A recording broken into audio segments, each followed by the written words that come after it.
You could spend time memorizing 100 licks, perhaps ones that your favorite guitar players have used.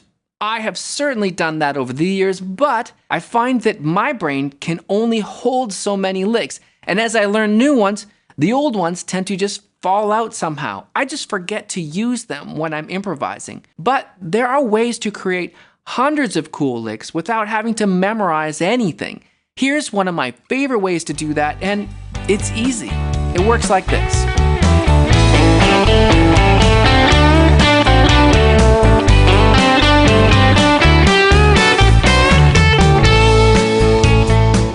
Pick a pattern like groups of 3 or 4, whatever you like in the moment. Play the pattern up, throw in a bend, then end on a target note like the root or some other tone.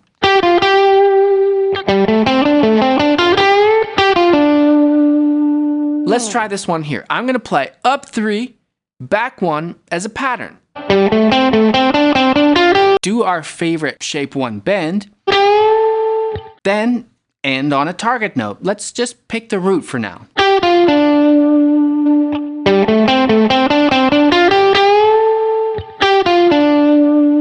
And there are infinite ways that you could alter this. Like, how about we just start on a different note?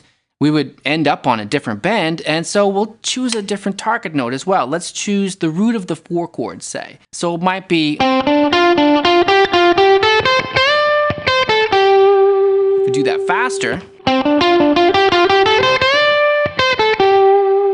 It's a totally different lick, but the same concept. And it sounds different. An amazing thing is that you can just do this on your own eventually without planning ahead or having to memorize anything. We'll have lots of those examples on our Patreon for you to practice this week. But let's make up some more on our own here.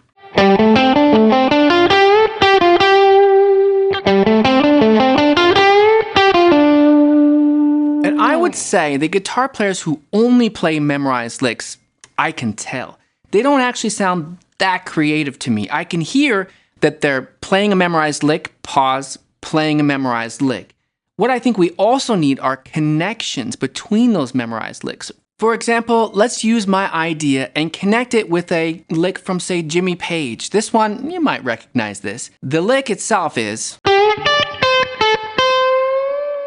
So let's start with some pattern before it, and then once I get to the note that starts the Jimmy Page lick, I just play the Jimmy Page lick.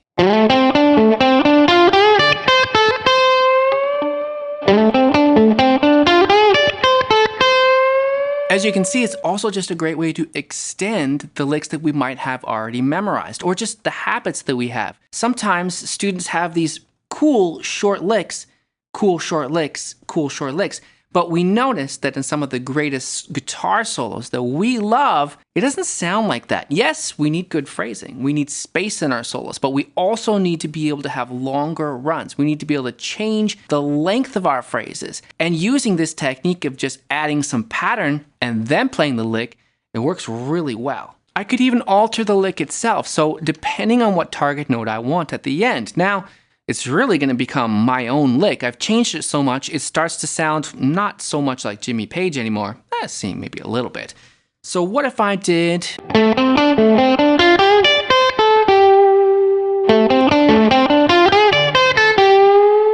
You can choose a target note that suits the jam track or song that you're playing for whatever chord is happening at that moment, right? If it's the 4 chord, you could choose a note from that chord, like just the root of the 4 chord. Or if it's the 5 chord, you choose the root of the 5 chord or another note from that chord. Any of those things is going to give you different color each time.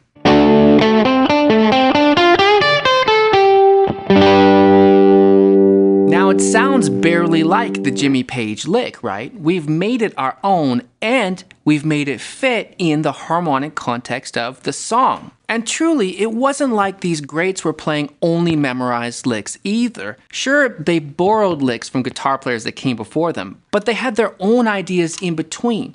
And this is just one quick way to do that. Let's try another approach and descend 3, then 5. Instead of bending, we'll slide.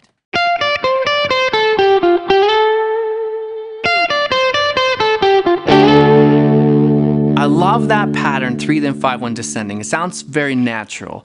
And that one ended on the 5th, so that could be the 5th for the 1 chord. Or it could have been the 5th as the root of the 5 chord. I'm going to play the same lick, but put the 5 chord underneath, and you can see how different that last note sounds.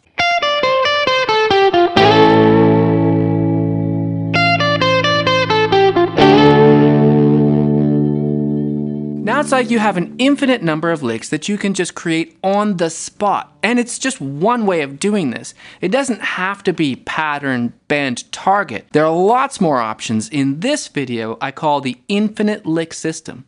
It's right here.